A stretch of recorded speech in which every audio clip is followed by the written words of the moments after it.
सीमा ने ना इतनी भयानक शादी अपनी लाइफ में बचपन से लेके आज तक कभी नहीं देखी। जितनी वो अपनी खुद की प्यारी सहेली की शादी जब अटेंड की तो इतना भयावह वो शादी होगी उसने कभी सोचा भी नहीं था।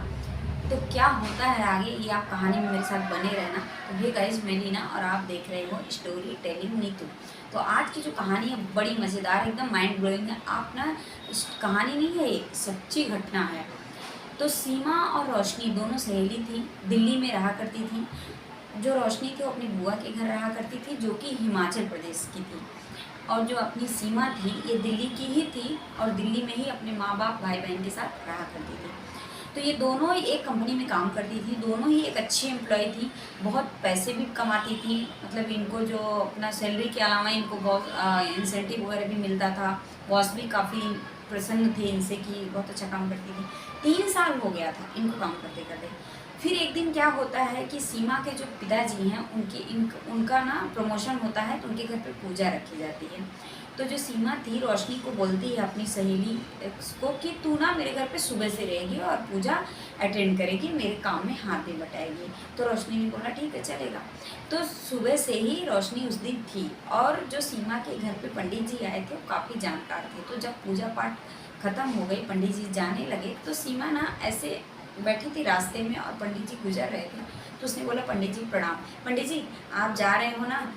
रोशनी ने पूछा, जो सीमा की सहेली थी, आप जा रहे हो तो ज़रा मुझे एक बार मेरे बारे में भी बताते जाओ ना, मेरा हाथ वाथ देखो, बताओ कब मेरी शादी होने वाली है। तो पंडित जी भी थोड़ा मतलब फैमिली के थे, पुरोहित थे, पंडित थे, तो बैठ गए, बोले कि ठीक है। इतने में सीमा भी आ गई और सीमा और रोशनी दोनों मिलके पूछ रही थी कि बताओ ना ज़रा। हाँ हाँ बताओ पंडित जी इसका कब शादी होगी। सीमा भी बोल रही है रोशनी को। तो रोशनी को देखे और बोल रहे हैं पंडित जी तुम्हारी शादी तो अगले ही महीने होगी, बहुत अच्छा परिवार रहेगा, लड़का रहेगा, सब कुछ रहेगा, लेकिन एक गड़बड़ी ये है कि तुम और रोशनी दोनों इकट्ठा नहीं होगी, यानी कि सीमा और रोशनी तुम दोनों उस शादी में इकट्ठा नहीं होगी, नहीं तो बहुत गड़बड़ हो जाएगी। तो ये बात सुन के दोनों हंसने लगी। पहली बात तो उनको विश्वास नहीं हुआ, अगले ही महीने कहाँ से शादी हो जाएगी, ना कुछ बात, ना चीत, ना कुछ ना कुछ। वो हंसी रही थी। इतने में क्या होता, पंडित जी काफ़ी जानकार थे। इतने में क्या होता है कि रोशनी के पापा का फ़ोन आ जाता है। रोशनी हिमाचल प्रदेश से बिलोंग करती थी, तो उनका फ़ोन आ जाता है और बोलते हैं कि रोशनी बेटा तू क्या आ सकती है क्या 3-4 दिन के लिए छुट्टी लेके? तो बोलती है क्यों, क्या हो गया पापा, मेरी शादी तय हो गई क्या? तो इतने में रोशनी की माँ फ़ोन ले लेती है और बोलती है कि तुझे कैसे पता? तो बोली नहीं मुझे सब पता है। बोली क्यों, लड़के से तेरा कोई पहले से जान पहचान है क्या? लेकिन शादी तो हमने की है, तो तय की, तो तुझे कैसे पता चल गया? तो बोली अरे मैं मजाक कर रही हूँ मम्मी और कुछ नहीं है। तो बोली ठीक है तू 3-4 दिन की छुट्टी लेके आ जा। 3-4 दिन के लिए छुट्टी लेके वो गई, वहाँ पे देखा सुना हुआ, रोका हुआ, और सगाई का दिन फिक्स हो गया, सगाई भी हो गई। फिर वो वापस आती है दिल्ली। आती सीधा सीमा के घर जाती है और सीमा को सब कुछ तो फ़ोन पे बता ही चुकी थी, और फिर आके भी बताती। सीमा बहुत खुश हुई कि अब तो रोशनी की शादी अटेंड करेंगे। तो बोली ठीक है भाई। अब पता चला कि अगले ही महीने शादी का भी डेट था। तो 1 महीने तो ड्यूटी की, बॉस भी बहुत खुश थे तो उन्होंने छुट्टी भी दे दी। बोले देखो तुम्हें कंपनी से निकालूंगा तो मैं नहीं, तुम 1-1.5 महीने की छुट्टी ले लो और वापस आ जाना, और सीमा वैसे कुछ 10 दिन की छुट्टी ले लेगी। तो इसी पे बात मतलब अच्छा हो गया, ठीक है, हाँ हाँ हो गया दोनों तरफ से। और रोशनी फिर शादी में जाती है और इसके सीमा के माँ बाप को बोल के जाती है अंकल आंटी सीमा को मेरे घर पे आना है 5 दिन पहले, 20 तारीख को शादी, 15 तारीख को ये मेरे घर पे आएगी। तो बोले ठीक है, बात तू सहेली है तो जाना ही पड़ेगा, तू उसकी इतनी प्यारी सहेली है तो। अच्छा फिर क्या होता है, 15 तारीख आती है। वैसे रोशनी तो पहले ही चली गई थी, सीमा 15 तारीख को पहुंची। अब आएगा कहानी में असली ट्विस्ट। तो क्या होता है, अब आप वीडियो के लास्ट तक मेरे साथ बने रहें। तो सीमा जैसे ही पहुंचती है हिमाचल प्रदेश रोशनी के घर, तो एकदम मॉर्निंग में पहुंचती है तो देखती है कि कोई नहीं है घर में, तो कोई भी नहीं। एड्रेस पे उसी पहुंचती है और फिर बस एक किचन में काम करने वाली दीदी थी जो काम करती थी किचन का, तो वो देखती हैं तो जाती है और बताती है कि मैं उसकी सहेली, सब बताती है। तो इतने में दीदी बोलती ठीक है बेटा तुम नहा धो लो और ब्रश व्रश कर लो, मैं थोड़ा तुम्हारे लिए ब्रेकफास्ट बना देती हूँ। बना रही थी वो ब्रेकफास्ट बना रही थी और मतलब नहा वहा के आई सीमा तो उसको नाश्ता करा रही थी। सीमा ने बोला दीदी ये सब तो ठीक है लेकिन इस घर के सब लोग गए कहाँ, घर में शादी है ना, तो सब कहाँ गए? वो बोलती है कि अरे सब मैदान में गए हैं पूजा करने, दिया जलाने। तो बोलती कौन से मैदान में और क्या पूजा करने? तो बोल रही देख भाई टोक मत, ये सब सीमा ये सब कुछ मत पूछ, कुछ टोक मत, जो जहाँ कर रहा है उसको करने दे, तू अपना आराम से बैठ, अभी तेरी सहेली आती होगी। तो पूछ सन्न पड़ गई भाई ऐसा क्या है, क्या कौन सी पूजा, हमारे यहाँ तो ऐसा कुछ होता नहीं है। चलो ठीक है कोई बात नहीं, अलग अलग का अपना रिवाज होता है, अलग अलग जगह का। तो आती है, जब जैसे ही रोशनी अंदर घर के आती है तो इसको खुश हो जाती है, देख के एकदम गले वले लगती है। तो बोलती है रोशनी, सीमा बोलती है रोशनी बात बता, तू कौन सी पूजा करने गए थे, और ये घर के बच्चे बच्चे तक कहाँ गए थे, कौन सी पूजा करने गए थे तुम लोग? इतने में ही रोशनी एकदम भड़क के बोलती है फालतू की बातें मत कर, चुपचाप बैठी रहे, कुछ मत टोका टाकी करने का नहीं, इतना बोल के अपने कमरे में चली जाती है। अब सीमा को थोड़ा वजह मतलब बड़ा एकदम अजीब सा लग रहा है, भाई ये मेरी सहेली ऐसे कैसे बात कर रही है, तो मुझे बुलाई क्यों अपने घर पे जब ऐसे ही उसको बिहेवियर करना था। तो फिर पीछे पीछे उसके कमरे तक जाती है और जाके बोलती है क्या तू ऐसे रोशनी बोल रही है, तो मेरे को तू 5 दिन पहले क्यों बुलाई, मैं आती नहीं, मैं शादी के दिन आ जाती, तेरे को इतनी तकलीफ थी तो बुलाया क्यों तूने? बोल रही है कि क्या हो गया, क्या हो गया, मैंने क्या बोला? बोल रही तू अभी तो डांट के आ रही है मेरे को नीचे से। बोली मैंने कब डांटा, मैंने तो कुछ बोला ही नहीं तुझे, मेरे तो तेरी बात भी नहीं हुई, बस मैंने देखा अभी मैं आ गई कपड़े चेंज करने के लिए, मैं तो देखी भी नहीं तेरे को अच्छे से। वो मानने को ही रेडी नहीं, फिर ही बोली चलो जाने को छोड़ो, हो सकता है ऐसे ही कर रही हूँ।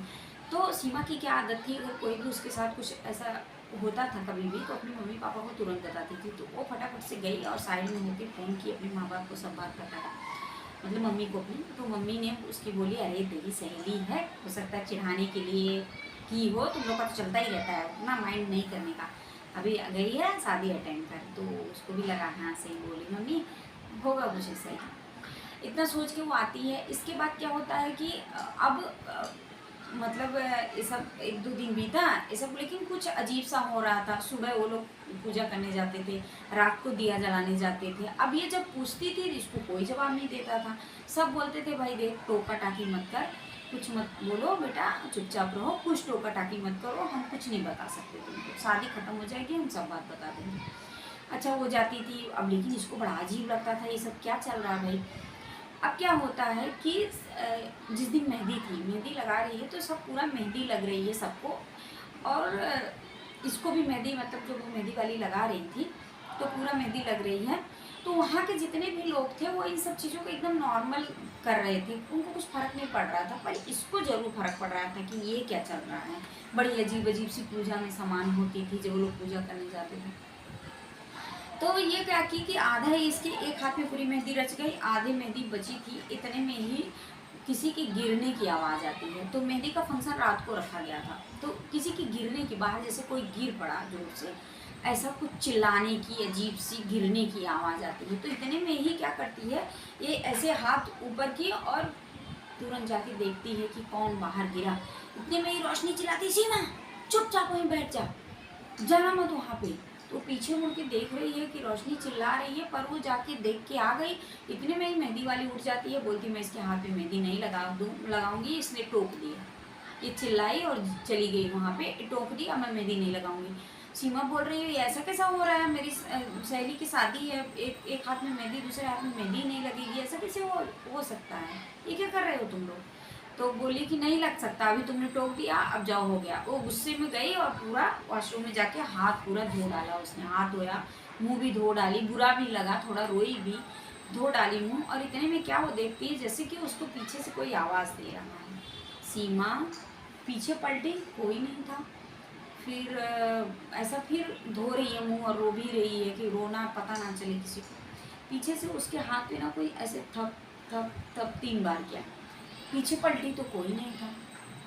वो थोड़ा सा डरी और आके आई और बताने लग गई, बाहर निकली और बोल रही है ऐसे कि ऐसा ऐसा हुआ मेरे साथ, अभी मैं बाथरूम में गई थी। तो उसकी बात को ना सब लोग ने इग्नोर कर दी, नॉर्मल समझ के, अच्छा हुआ था, अच्छा ठीक है ठीक हो जाएगा, वो बस होगा, अभी शादी का टाइम भर, इसके बाद ठीक हो जाएगा। भाई ये क्या चल रहा, कोई नहीं बता रहा। और वो जो रोशनी थी वो भी कुछ बताने को रेडी नहीं। वो बोलती मैं कहाँ तेरे से अच्छे से, मैं तो तेरे से अच्छे के साथ बात कर रही हूँ, ये सब तेरा शक है बस खाली, और कुछ नहीं है, मैं तो अच्छे से बात कर रही हूँ। अच्छा भाई उस दिन रात को, दूसरे दिन जब हल्दी थी तो आराम से हल्दी वल्दी हुई, फंक्शन तो था ही घर में। फिर जाके सो जाते हैं दोनों एक कमरे में, सीमा और उसकी सहेली रोशनी। बाकी सारे लोग अपना खाना पीना खाए सो गए। जब फंक्शन ख़त्म हुआ तो फिर रात को क्या देखती है वो कि रोशनी उठती है और ऐसे ऐसे करके कुछ खा रही है दरवाजे के पास खड़ी होके। तो ये उठी है, देख रही है घड़ी में, तो मतलब 3 बज रहे हैं। मतलब देखा उसने मोबाइल में 3 बज रहे हैं। तो ऐसे जब उसकी तरफ नज़र गई तो देख रही है नीचे मुंडी करके ऐसे करके कुछ खा रही है। तो बोली रोशनी तू इतनी रात को क्या खा रही है 3 बजे, और ऐसे कैसे खा रही है चप करके। तो ऐसे जैसे ही रोशनी उसकी तरफ पलटी तो एकदम भयानक सा किसी आदमी का अधेड़ हुआ था चेहरा और हाथ। मतलब वो रोशनी थी नहीं, सिर्फ उसके कपड़े थे। और इसके बाद ये एकदम देखी और ऐसे पीछे हो गई। डर कोई भी रहेगा डर जाएगा, हम आप रहेंगे तो भी डर जाएंगे। अब एक एक कदम बढ़ाते हुए वो आगे जा रहा है, इतने में ही जोर से आ करके चिल्लाती है और पूरे घर वाले आ जाते हैं और देखती है कि वहाँ पे रोशनी भी गायब है। रोशनी है नहीं, बस वही आदमी दिख रहा था। और इतने में ही चिल्ला के वो कुंडी खोलती है और बाहर खड़ी हो जाती है। तो सारे घर वाले आ गए और जो दीदी किचन में सो रही थी नीचे गद्दा बिछा के, जो काम करने वाली थी, वो भी आ जाती हैं। तो सब उसको बोलते क्या हो गया बेटा, क्या हो गया। बोल रही है अभी एक आदमी था और रोशनी थी नहीं, रोशनी के कपड़े में एक आदमी था, दरियल मतलब थोड़ा दरीना टाइप का, दरिंदा टाइप का। वो कौन था, एकदम डरावना सा बताई। तो सब लोग बोले अच्छा यही हुआ, अच्छा ठीक है बेटा वो सब ठीक हो जाएगा शादी के बाद, जाओ तुम सो जाओ। अब ऐसे में किसकी हिम्मत लगी कि जाके सो जाए। इतने में क्या देख रही है कि उसकी सहेली जो रोशनी है वो चिल्ला के आवाज़ दे रही है, बोल रही है बेड पे आजा सो जा, क्या चिल्लम चिल्ली करके रखा है तूने सीमा, आ जाना इधर। अब वो नींद में बैठी ऐसे आना इधर। तो बोले अभी तू क्या, अभी भाई तू सो उधर ही, मैं नहीं आने वाली हूँ, मैं जा रही हूँ उधर सोऊंगी लिविंग रूम में। तो किचन में जो दीदी सोई थी गद्दे पे, वहीं पे जाके बोली दीदी मैं सो जाऊँ तुम्हारे साथ। बोली हाँ तू सो जा, देखो बुरा ना लगे तो सो जा। एक बात बताऊँ सीमा, कुछ भी टोका टाकी मत कर, जो हो रहा है वो होने दे, तेरे साथ जो हो रहा है वो होने दे, तुझे कुछ होगा नहीं। लेकिन तो बोली ऐसा ऐसा एक आदमी को मैंने देखा है, वो क्या था। बोली ना मैं सच बोल सकती ना झूठ, तो तू कुछ मत पूछ, सो जा। सोई, सुबह हो गई, दूसरे दिन शादी ही थी, शादी था, पूरा फंक्शन एकदम तैयारी हो रही है, भी रेडी हो रही है। अच्छा सब भूल गए सब, वो लोग तो लोकल लोग थे, उनको तो सब पता ही था। अब सब रेडी उडी हो रहे हैं, मस्त लहंगा उंगा पहन के रेडी हुई। और इसके बाद जो बैंक्वेट हॉल था, मतलब जो जहाँ पे उसकी शादी थी, वहीं उसके घर के सामने पहाड़ों में ना अक्सर शादियाँ घर में ही हुआ करती थी, जो करती हैं। तो बड़े घर होते हैं वहाँ पे शादियाँ हुआ करती हैं। लेकिन किसी किसी का बैंक्वेट हॉल में भी होता है, मैदान में भी होता है। तो इसका जो मैदान था वहाँ पे शादी हो रही थी, एक हॉल टाइप का था। और वहाँ पे ना, हाँ दीदी ने इतना रात को बोला था कि लेकिन जब शादी होगी तो वहाँ पे ना एक सर्कल बना दिया जाएगा, नमक की बोरी से घेर दिया जाएगा, तो कोई भी अंदर नहीं आ सकेगा, शादी आराम से हो जाएगी, तो टेंशन मत ले, तेरी सहेली की शादी आराम से हो जाएगी। अभी वो घर में रहेगा जब तक शादी है। वो पूछ रही कौन रहेगा, क्यों रहेगा, वो है कौन, कुछ तो बताओ। कोई कुछ नहीं बताता। शादी के दिन क्या होता है कि ये जाके देखती है कि चलो भाई देखूं तो कैसे मंडप सजाया जा रहा है। अब जाके ये देख रही है तो क्या हो रहा है कि पूरा ना सजा है और एक तरफ से एक गेट है जो कि बंद किया गया नमक की बोरी से, मतलब इतना नमक की बोरी से इतना ऊपर, और दो ना ऐसे सर्कल बना के, और जो बोलते हैं तांत्रिक लोग करते हैं ना उस टाइप का, 3 ऐसा तिकोना टाइप का कुछ बना के नींबू रखते हैं, वो सब रखा गया था। तो ये क्या बोलती है जो लोग सजा रहे थे कि भैया ये सब क्या है, ये यहाँ पे काला जादू जैसा क्या हो रहा है, ऐसे तो मैंने किसकी शादी नहीं देखी, क्या कर रहे हो तुम लोग। बोले कुछ भी मत टोको, कुछ कोई बताएगा नहीं। उन लोगों ने कुछ बताया भी नहीं, फ़ोन कर दिया, पंडित जी आए, घर वाले भी साथ में आए और इसको आके संभाले। बोले देख सीमा बेटा कुछ टोका टाकी मत कर, शादी हो जाने दे, नहीं तो तू क्या चाहती है तेरी सहेली की शादी ना हो, बड़ा गड़बड़ हो जाएगा, क्योंकि वो यहीं घर पे है, वो आदमी यहीं घर पे है। तो बोल रही कौन आदमी है, पूछ रही, कोई नहीं बता। चलो कोई बात नहीं। अब क्या होता है कि शादी के दिन दूल्हा दुल्हन बैठे हैं और ये सहेली थी तो ये बगल में ही बैठी थी, और पूरा शादी का सब रस्मों वहाँ पहाड़ी लोग के हिसाब से अपना, मतलब हिमाचल में जैसे होता वैसे शुरू हो गया। अब ये देख रही है कि वहाँ पे ना जैसे ये बैठी थी ओढ़ के, पूरा जो अपनी है रोशनी बैठी है, तो घूंघट इतना है, और फिर वो ना ऐसे अचानक से अपना घूंघट ऐसे खींच लेती है। इतने में पंडित जी बोलते हैं कि वो आ गया। वो आ गया तो और ये तब तक अपना सर ऐसे ऐसे घुमाना शुरू कर देती है। तो कुछ 2 पोटली में रखा हुआ था, तो पंडित जी बोलते हैं कि वो आ गया, उसकी पोटली उसके हवाले कर दी जाए। इतने में ही सीमा को कुछ रहा नहीं जा रहा, भाई ऐसी शादी तो मैंने देखा नहीं, कि ये सब क्या चल रहा है। और पोटली जो थी, उस पोटली में से ना कुछ ऐसे सीढ़ा टाइप का रिस रहा था, मतलब उसे बोलते हैं ना रसगुल्ले के सीढ़े कैसे होते हैं, उस टाइप का कुछ दोनों में से रिस रहा था। तो बोलती है अरे उसके लहंगे खराब हो जा रहे हैं, तो रुमाल बोलती मैं हैंकी लेके आती हूँ और पूरा पोंछ देती हूँ इसको। उठती है, इतने में पंडित जी जोर से चिल्लाते हैं चुपचाप बैठी रहो बेटा, कुछ मत जाओ, कुछ मत करो, वो आ गया है। इतना ही सुन के बोले कौन आ गया? बोले फिर टोका टाकी करिए, इसको पकड़ो। इसको उधर ही बैठाया गया और इतने में ही इसकी सहेली ऐसे ऐसे ऐसे ऐसे चालू हो गई। और जैसे ही रोशनी ऐसे ऐसे ऐसे ऐसे झूम रही है, इसको डर लगा कि ये क्या हो रहा है। और वो देख रही है उसके हाथ ऐसे बुढ़े, थोड़ा दरीना टाइप के जो आदमी होते हैं, मतलब थोड़े कुछ 50-55 साल के, उनके कैसे हाथ हो गए, वैसे कुछ हाथ उस टाइप के। और फिर देख रही है कि एकदम वो झूम रही है ऐसे, वो लड़की का हाथ उसके दिख नहीं रहे। इतने में पता नहीं उसको सहेली का क्या मोह आया, वो जाके पीछे से फट दे उठी अपनी जगह से, पीछे से गई और अपनी सहेली को ऐसे झकझोर दी। क्या हुआ रोशनी, क्या हुआ, ऐसे क्यों कर रही है तू, ऐसे क्या कर रही है? पंडित जी उधर मना कर रहे, सब मना कर रहे, अरे इसको पकड़ो भाई, इसको पकड़ो, ये क्या मरने वाली है क्या? इतने में ही वो झकझोर दी और फिर रोशनी एकदम पलटी और पूरा घूंघट ऐसे ऊपर की और इसका सीधा गला पकड़ ली। और फिर वो देख रही है तो रोशनी है ही नहीं, वो दरीना टाइप का आदमी, कम से कम मतलब वही 50-60 के एकदम भयानक सा आदमी इसका गला पकड़ के दबा रहा है, सांस भी नहीं ले पा रही है, चिल्ला रही है पर कोई कुछ बोल नहीं रहा, सब अपनी जगह पे बैठी हुई है। और वही रोशनी उस आदमी के रूप में चिल्ला रही है। थोड़ी ही देर के बाद ही बेहोश हो जाती है। बेहोश हो जाती है और फिर उसको जब सुबह होश आता है तो देखती है कि रोशनी की मम्मी उसको चाय वाय लेके बैठी है, जगा रही है। बोली बेटा पानी पी ले, चाय पी ले, क्या हुआ, तेरी तबीयत ठीक है ना? वो बोली मेरी तबीयत तो ठीक है, पहले ये बताओ कि ये सब हुआ क्या? बोली क्या हुआ, कुछ नहीं हुआ था, तेरे को चक्कर आया तो गिर गई थी रात को। तो बोली वो ठीक है ना? तो बोली हाँ सीमा ठीक है, अरे रोशनी ठीक है, उसकी शादी हुई तो ससुराल भी चली गई, अपने विदाई भी उसकी हो गई। तो बेटा चक्कर आया तो गिर गई, तेरे को सुला दिया गया, अभी तेरे को होश आ रहा है ना? तू मतलब थकी थी क्या शादी में, ऐसा कुछ काम नहीं करी थी इसकी वजह से, शायद कमजोरी की वजह से चक्कर आया था।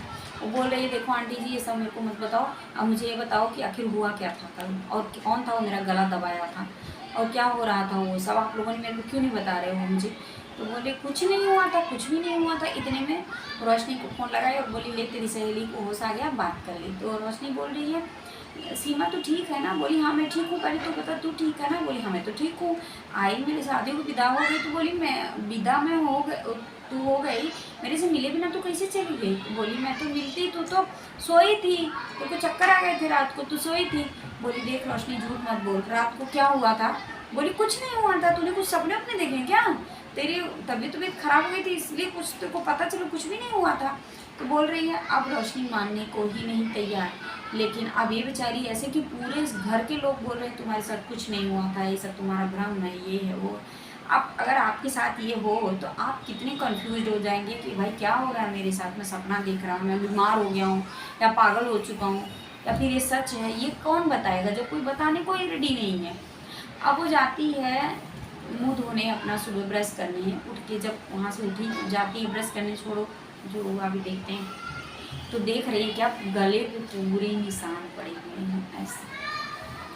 तब वो क्लियर हो गई कि अच्छा जो कुछ भी हुआ था वो सच था, कुछ भी झूठ नहीं था, ये लोग भले ही मुझे झूठ बना रहे। उसने अपनी मम्मी को फ़ोन किया, उसकी मम्मी बोली तू ठीक है फटाफट से वहाँ से निकल। उन लोगों ने बस अपना वही तत्काल टिकट करवाया और फिर मतलब सीमा ने, और आती है घर पे, आती है अभी भी वही चीज़ नहीं भूली है। रोशनी उससे फ़ोन पे बात भी करती है उसकी मम्मी, लेकिन आज तक रोशनी इस बात को मानने को रेडी नहीं हुई कि हाँ ये सच था। लेकिन जब रोशनी आती है वापस से फिर उस कंपनी में काम करने के लिए, तब ये इसके घर पे आती है और फिर सीमा दबाव डाल के पूछती है कि तेरे घर पे उस दिन क्या हुआ था जो तुम लोग हमसे छिपाते हो अभी तक। लेकिन रोशनी बोली चल मैं तेरी बात मान लेती हूँ, सच था या झूठ था, बस मुझे माफ़ कर दे, और आंटी जी आप भी मेरे को माफ़ कर दो, ऐसा मेरे हिसाब से ऐसा कुछ नहीं हुआ था, लेकिन अगर ये बोल रही है तो कोई बात नहीं है, लेकिन माफ़ कर दो, भूल जाओ उन सब बातों को। अब क्या था, क्या हुआ था वहाँ का राज, ये कुछ पता नहीं चल पाया। लेकिन जो भी हुआ था सीमा के साथ, इतना बड़ा हादसा अगर हमारे और आपके साथ हो तो हम कभी लाइफ में ये चीज़ नहीं भूलेंगे। वो अभी भी शीशे में जो अपने आप को देखती है, अभी भी उस दाग के निशान हैं उसके गले के ऊपर, जबकि 4-5 साल हो भी चुके हैं, तो भी वो इस चीज़ को बहुत याद करती है कि कैसे हुई थी और ये कैसी घटना थी।